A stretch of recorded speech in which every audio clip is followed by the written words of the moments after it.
Every flight begins with a fall by SilentTeyz. Summary. The crows continue to surround him. Maybe they know he isn't a real crow. Sense the imposter. Tommy would have laughed if it wasn't for the 100 fucking crows watching him like a walking bag of food. He is about to get ejected. He is about to fucking die. Or, Tommy dies in the prison and respawns in the body of a crow. Phil and Techno are clueless that this angry, injured fledgling is actually Tommy. Chapter 1. Baby Steps. Tommy knows the general direction of Snowchester. It's not far by any means. It wouldn't take even a half an hour for a human to stomp from the spawn to the snowy commune on their own two legs. The problem is, Tommy is not a human. Not since a few hours ago, when he woke up, sprawled under a spruce tree that seemed ridiculously big for such a giant as himself. There was no mistaking the ugly stone and wood walls for anything but the spawn trap, or rather, failure of it, that the old members of the server had set up ages ago. The last thing he remembers was the world going blank as the back of his head slammed into the obsidian wall. And before that, Dream's punches, his fists barreling into Tommy's face, stomach, ribs, bones cracking, and his body screamed, and he begged and pleaded, and he didn't want to die.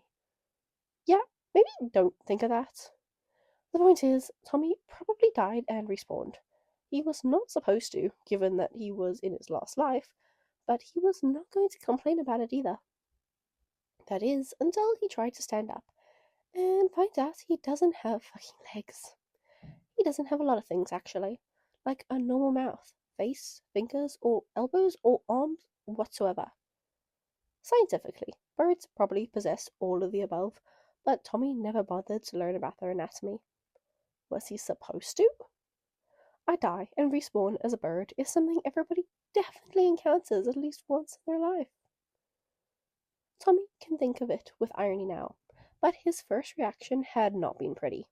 He freaked out big time, and probably had a panic attack or two as he did so. It's all blurry now, and Tommy suspects slamming repeatedly into a tree and stones and roots have something to do with it. Whatever force that had forced him into a bird's body did not include movement skills to the package.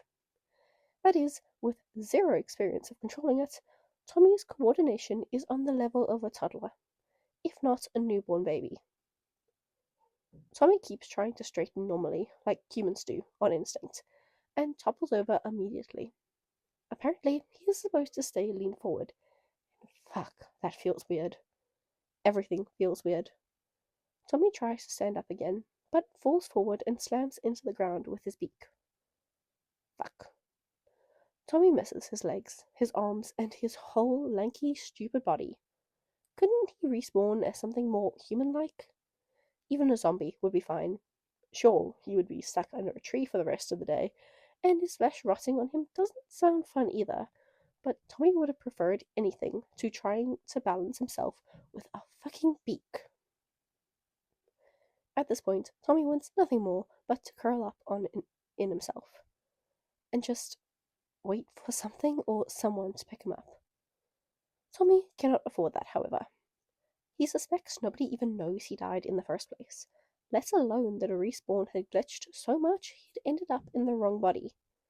That is, he needs to find someone who will be able to recognize him even like this. Somebody he knows for ages. Someone really close to him. And no, Tommy doesn't think about his numerous wives, but about Tubbo. Tubbo is his best bet right now. If he won't help him, then nobody would. It takes a pitiful hour for him to finally figure out how to keep himself upright. 2 more are spent on developing his walking from stumbling over with each mere shift of balance to clumsy jump steps. Tommy doesn't have the time to celebrate his achievements, though. He will proceed with that once he is in Snowchester. Tommy walks past familiar buildings, and with most of them, He has to throw his head back to see the top of it. Even the dirt shack people used to make fun of him for seems gigantic in comparison with the size of his new body. Tommy continues stomping down the prime path, but he can't help but freeze when movement flashes in the corner of his vision. It's another bird, and oh, that's not just another bird. That's Tommy. Or, to be exact, his reflection on a dabbling surface of a water puddle. Tommy rotates his head, snaps his wings open, and folds them back, and the black bird copies every single of his motions. It's a crow. There is no mistaking it. A very hot one at that, Tommy convinces himself, but somehow the joke does little to fight the sudden frustration clawing at his chest. It dawns on him, at that moment, that he is actually stuck in a fucking crow's body, of all things. Tommy wishes so bad he is dreaming or hallucinating that he almost jumps into the water to check. But there is a certain disgust that arises on the perspective of getting his feathers wet that makes him dismiss the idea. As much as the exhaustion in his limbs can tell, this is very much real. And if he wants to get out of the situation anytime soon, he should be moving to Snowchester. Tommy doesn't actually know what he is going to do once he finds Tubbo, since his best friend is not an admin and hence can't fix his respawn glitch problem, but he knows they're going to figure out something together, like they always do. The shortest path to Snowchester lays past Tommy's hotel, and immediately on sight he notices a major issue. There is a building next to the big Crowinnit hotel that certainly wasn't there a week ago. Tommy couldn't care less. Things are built and destroyed on the server practically every day. If it wasn't for the bright sign flaunting the name B&B Hotel. Now, there is only one person on the entire server who could put a B in a name of a business, and that fucker is also Tommy's best friend. A fucker because apparently Tubbo had decided to compete with his hotel while he was in the fucking prison, which isn't only frankly unfair, but a shit ton insensitive of him. Sometimes Tommy doesn't understand what's going on in Tubbo's head. It isn't what attracts his attention the most, however, but the boo part in the hotel's name. It is somehow related to that dumb peekaboo game people play with babies? Because if not, Tommy has no other idea what it could stand for. Wait a fucking minute. Don't tell him it's what Tommy thinks it is. Because if he's right, then Tubbo had opened a hotel business together with Romboob. The tall half-Enderman fucker Tommy hasn't talked to since, exile, and who he had seen hang out with Tubbo suspiciously often in the past few weeks. Tommy's not jealous. He's just confused and angry, and he wants a reasonable explanation from Tubbo right now. But his friend isn't here, and before he can snap out of his thoughts and rush to Snowchester again, the front doors of the big Crowinnit hotel fly open, and Jack Manifold bursts through them. "Jack!" Tommy screams. It comes out as a call, because of course it does, but he still yells again, "Over here!" Jack doesn't see Tommy, doesn't even acknowledge him, tearing his throat raw, trying to call for him. He trots to the giant big Crowinnit hotel billboard, humming something upbeat under his nose. A smile blooms on his face, absent of his usual expression of grim discontent, and it looks, from all hints, like Jack is celebrating something. Tommy stumbles closer and closer until he is just a few feet away from Jack, and is about to scream again when he sees Jack unwrap a roll of paper and suddenly dump it on top of the billboard. Did Jack decide to update the design? Tommy tilts his head and watches confusedly as the man completely covers up the old sign with a new one, but it all clicks in place when Jack steps away to view the results of his work. Big Jack Manifold Hotel, the billboard says, in possibly the ugliest handwriting ever. Tommy gasps from the sheer audacity of the act. He was absent for 1 fucking week, and Jack is already taking over his hotel. The man was acting suspicious from the very beginning. Tommy should have listened to his own intuition and never employed Manifold in the first place. Jack clicks his tongue, satisfied, and says to himself, "Looks better now, doesn't it?" No, it fucking doesn't. Tommy calls angrily, startling Jack and making him jump a foot into the air. That's right, bitch. He should be afraid. Tommy is going to fucking show him why seeing a crow is a bad omen. Tommy lunges, aiming at Jack's leg. He would have preferred to tear the man's face to paper shreds, actually, but he can't fly, so he'll get what he's offered. Tommy's beak snaps shut around the fabric of his pants, and he tweaks and pulls at it fiercely. Instead of screaming and begging for mercy, Jack suddenly laughs. Seriously? He grins. What are you even trying to do, stupid bird? That's it, Tommy growls, blood boiling in his veins.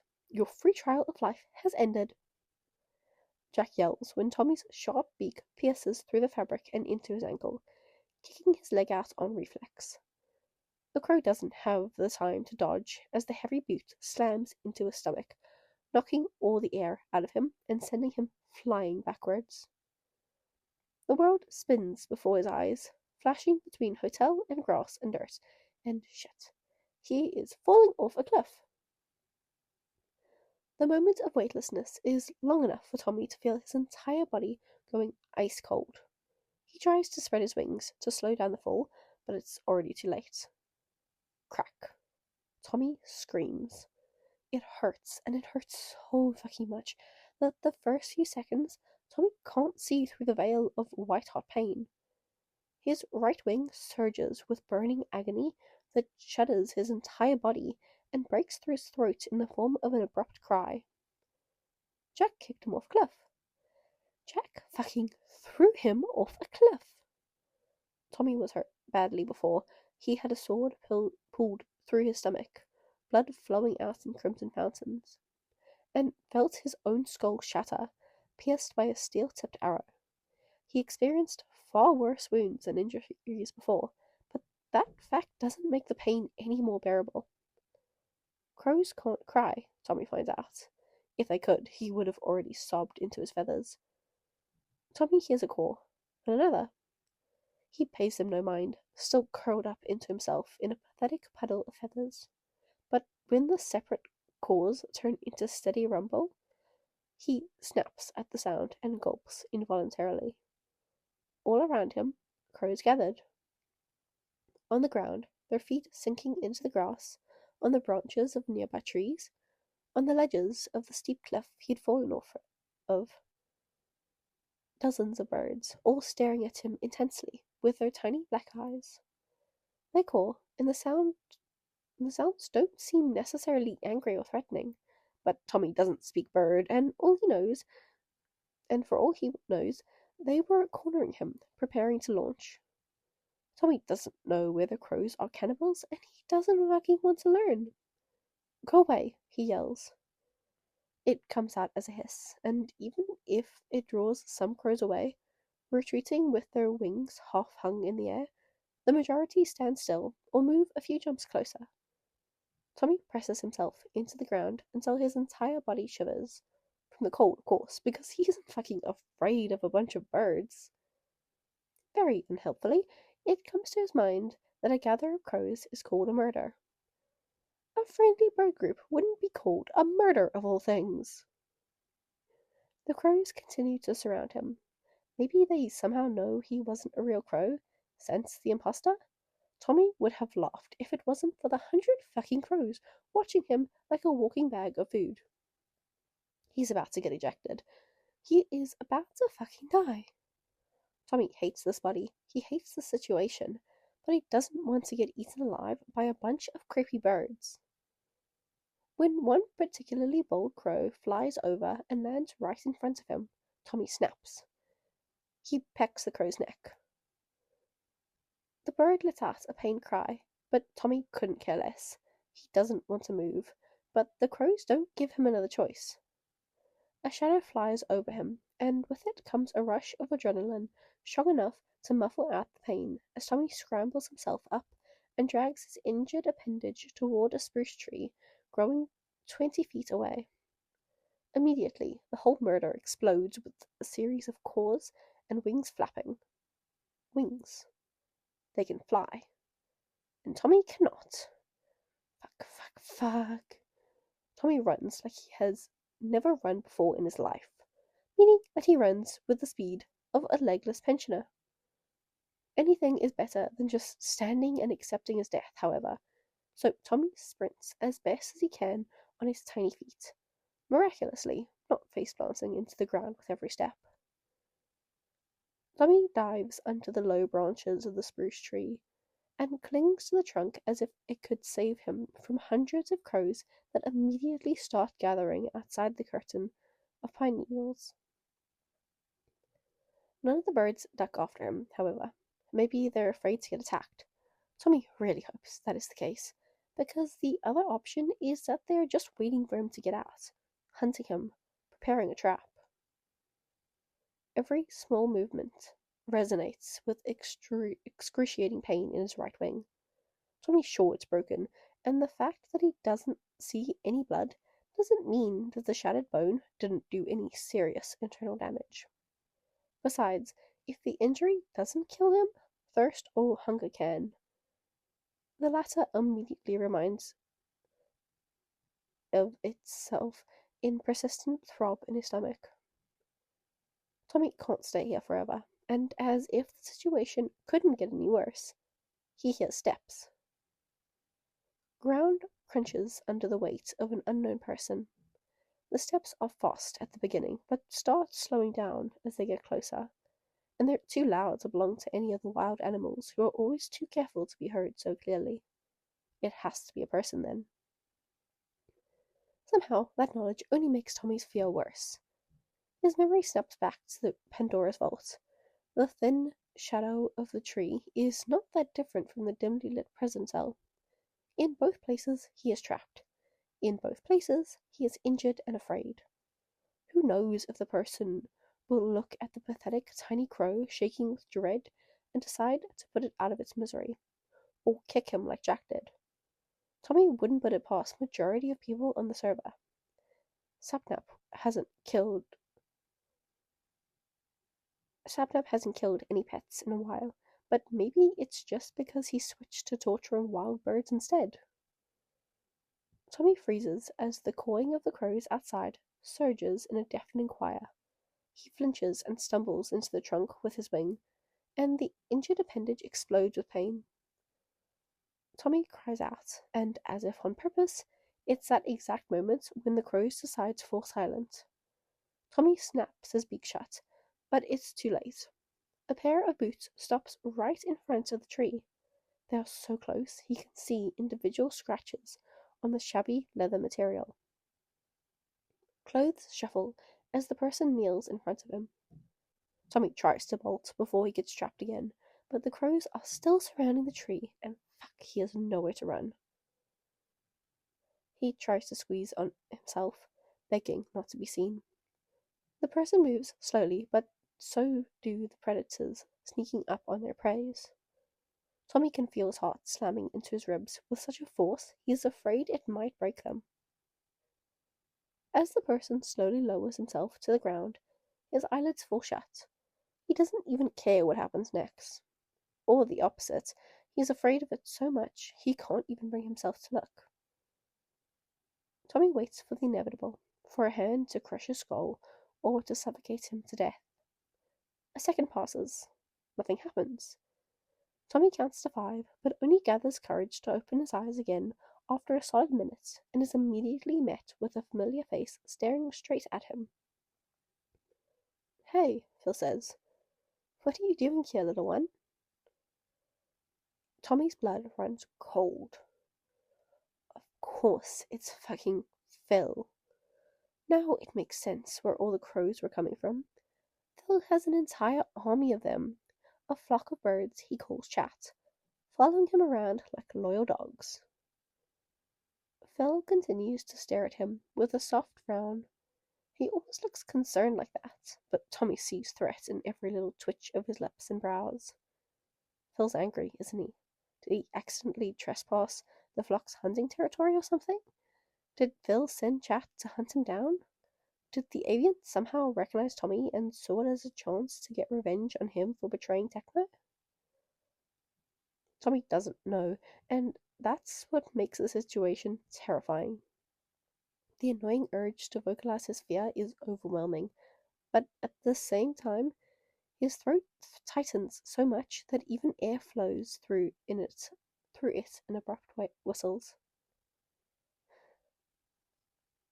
Phil opens his mouth and makes strange purring sounds at him. If it's meant to be soothing, then there must be something broken within Tommy, because all he feels is second-hand embarrassment. Phil looks ridiculous like this, crouched on the ground and cawing like a bird. Tommy answers with a hiss. The sound comes out easily. He wonders if it could count as a swear in a crow language, or whatever they use to communicate. Phil clicks his tongue in the way that sounds thoughtful and sad at the same time. What did scare you so badly, mate? You. Just leave me alone and I'll be fine. Phil doesn't understand him, of course, or he does and pushes through anyway. Tommy is glued to the ground as open palms start slowly moving towards him, and only snaps when he feels fingers touching his feathers. He tries to bolt, but it's too late. Tommy is wrapped around tightly in Phil's hands, and all his thrashing is useless against the hold as he is being slowly pulled from under the tree. Rationally, he knows Phil is too strong for him to fight against. Any human is, really, but it doesn't stop him from maneuvering to try and peck at his fingers. A particularly desperate lunge startles his wing again. Tommy cries out, and Phil makes another of his weird sounds at him. It vibrates in the avian's throat and comes out as a soft rumble. Tommy swears it doesn't affect him at all, but there is something in the monotony of the sound that soothes the ache in his body and the frantic pounding of his heart. The struggle is fruitless, anyway, and Tommy falls limp in Phil's hands. Whatever happens to him next, he cannot do anything about it. Okay, that is the end of chapter 1. I fully thought it was going to be a lot longer. Yeah, so this is a Dream Dsmp fic because I don't actually know why I was going through the fics that I've opened. I was like, I need something that isn't Homercraft right now because I have technically recording 2 Homercraft series, and I was like, oh shoot, I have nothing to go in between that. Anyway, so I'm doing this one. I want it to be known. I know things went to all hell with the creators, and I do not support any of them who did things. Like, Anyway, this fic, it does have some of it was written in 2021. It does have some of the characters that were like, ugh, but it will be focusing on Tommy, Techno, Phil, Nikki, Rambu, and then Captain Puffy. To my knowledge, they didn't do anything badly, so I'm not too worried about doing this one. Also, come on, it's Crow, it's Crow Tommy. It's gonna be funny. It's gonna be really, really funny, and I really wanted to do it. But yeah, if I'm wrong, tell me in the comments. Granted, by the time this actually uploads, I'm going to have the whole thing recorded probably, but you know. Anyway, hope you enjoyed. Tell me what you think is going to happen next in the comments, and I will see you in the next one. Bye bye.